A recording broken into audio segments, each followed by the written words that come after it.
Let's stick with this one here and then this one here. What is happening and the strategy is not a new strategy.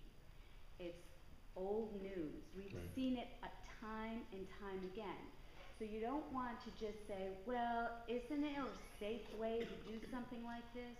Whether it was Love Canal in Niagara Falls, which is now being re-inhabited, or whether it's the pesticides and sewage sludge, or whatever those issues are, they handle it exactly the same.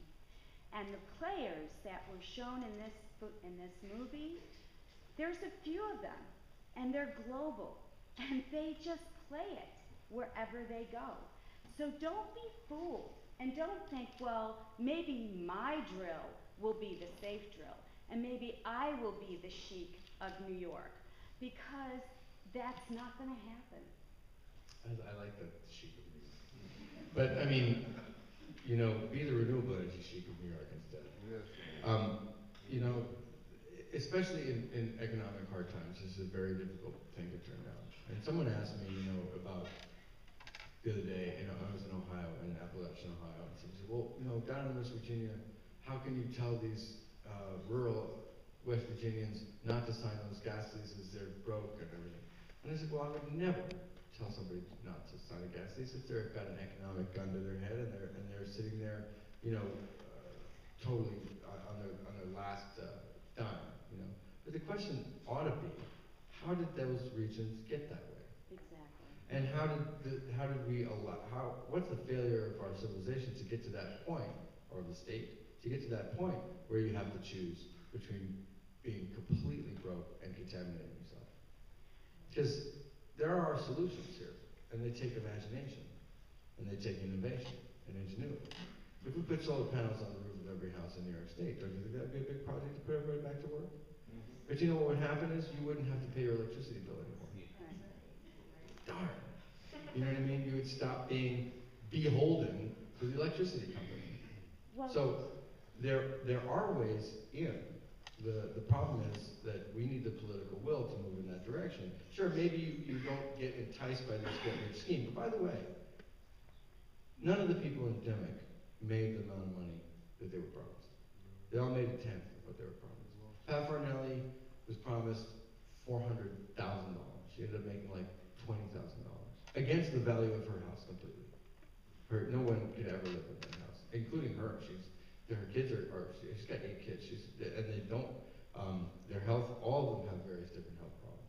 And the cost of just bringing in bottled water alone, you know, they're not, that's an investigation for people here. Go to the people in Bradford County. Go to the people, don't take my word for it. Go to the people in Demick. Ask them, did they make the money that they were promised? With those wells that are producing like crazy. Ask them if they made the money that they were promised. Sure, if you've got 350, 400, 1,000 acres and you sign, yeah, you can become enormously wealthy pretty much overnight.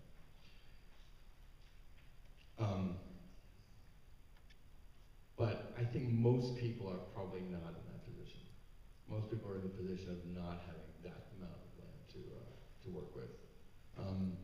And most of us are in sort of the more middle class range, where you're not going to become good.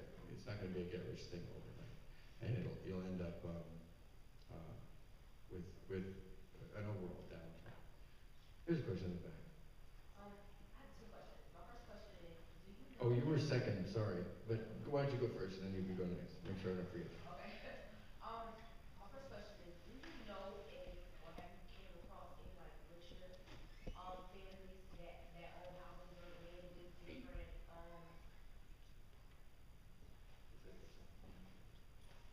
Sorry, I left my book in the office. with different agreements as far as gas, land go? I know it's different in different states. Uh-huh. Have you run across any, like, richer people who have to deal with the more immediate family, or is this more of your family? Oh, absolutely. I was interviewing, look, we're in the United States, we are the richer people. This has been going on in South America, this has been going on in Indonesia for centuries, you know. I had this very interesting conversation with a guy named Lon Burnham. He's a state assembly or state senate in Texas. We're in the Capitol in Austin. And he looks straight at the camera and he goes, Josh, what's really happening here is for the first time you've got upper class white people who are getting these problems. And lo and behold, earlier that week, I had interviewed a man with a $4 million home who had a garden hose that you could light on fire. I mean, literally, there's the garden hose, but it's like you're watering the plants with fire. It's wild. And then I met another group of people who were not millions of dollars in their home, but very, very well off. The Parr family. Lisa Parr, beautiful estate. Her husband built it by hand. He's a stonemason. It's, unbelievable, gorgeous house. They're game hunters. You walk in the house and there's like an exotic antelope and there's a grizzly bear in the office. It's a grizzly. They shot it on their honeymoon. Not your typical tree huggers, There are like rare elks. It's like you walk in, there's you never had so many eyeballs looking at you from different angles. Great people though, and they're surrounded by compressor stations, gas wells, all pipelines.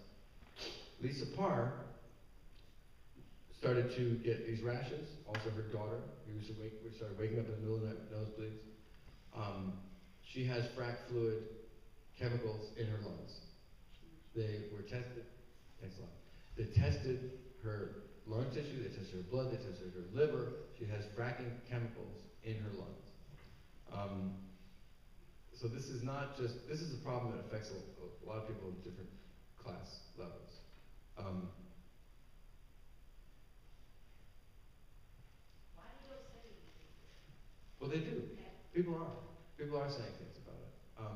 This is what's amazing, is that I've never seen a movement grow like this in my entire life, about anything. It's literally millions of people that are, on the edge of their seats, who now have skin in the game. They live in these target zone areas, and they're slowly realizing that it's not just about, okay, I have to say no to this in my backyard, but now I have to connect with people in different states.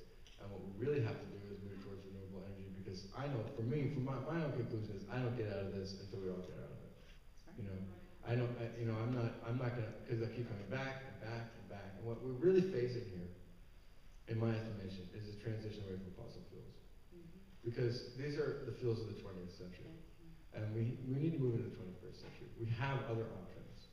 And the gas and oil companies are running out of the easy stuff. They're running out of the stuff that's easy to get. So they're using things like fracking, deep water drilling. If you remember, there was a problem with that. Tar sands, longwall mining, and mountaintop removal for coal. Things that are incredibly risky or incredibly destructive to get at these fossil fuels, because the primacy of oil is ending. We have ways out of this, beautiful ways, And it doesn't mean that we have to open up everything to huge wind farms. Doesn't mean that. You know what I mean? Because that certainly have problems. The problems aren't as severe as contamination of the water supply, but they definitely have problems. Big energy projects have problems. Why is it that we can't convert this building to using renewable energy? There's no reason. Why can't we convert the next building and the next building and the next building, take everybody who's having a hard time economically, and get everybody back to work, creating real independence? Because when people like these gas companies say, well, we want energy independence, what they really mean is they want more dependence of you on them.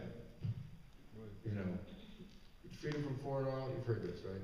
The signs that say, drill a gas well, bring a soldier home. This is really manipulation. No, I passed one on the way up here. It's really manipulative. Because everybody wants to bring the soldiers home. First of all, Afghanistan was supposed to be about finding Osama bin Laden, and Iraq was supposed to be about WMDs. So to go back and say that these are all wars about oil now is totally like revising history. And the same people who lied to you about the real reasons for those wars are lying to you about gas drilling now. And they're the same people. They're the same people. It's T. Boone Pickens and Aubrey McClendon. These are the guys, the Swift Boat Veterans for Truth, who's used to, look it up. They're the same guys. Halliburton, Dick Cheney, they're the same people. But what I'm trying to say to you is that there are all these very convincing arguments. And you're right, there's nothing new about this. If you read this Ibsen play, I quoted Macbeth already, and I'm going to quote Ibsen. play called The Enemy of the People. It's all about a doctor who discovers the drama guy in the back is nodding. I'm a theater director. I don't know if anybody knows that, but that's what my job is. There's a doctor who discovers that the tannery is like poisoning these hot springs where people are going to like recreate, and he's like a scientist, and he goes and he realizes that people are going to these hot springs to get cured and they're getting sicker. And he goes and samples the water, and he gets these results, and he finds out there's all this stuff in the water's poison from the tannery, and that that the corporation, against his wishes, originally built the hot springs in the wrong place, downstream from the tannery. So he gets these results, and he's has dinner, and the press is over, and the labor union guys are over, and he discovers this, and they say, "You're going to be a hero. You're amazing. You've saved us from a future of poisoning people." And then his brother, the mayor, comes in and starts to fight him, and starts saying that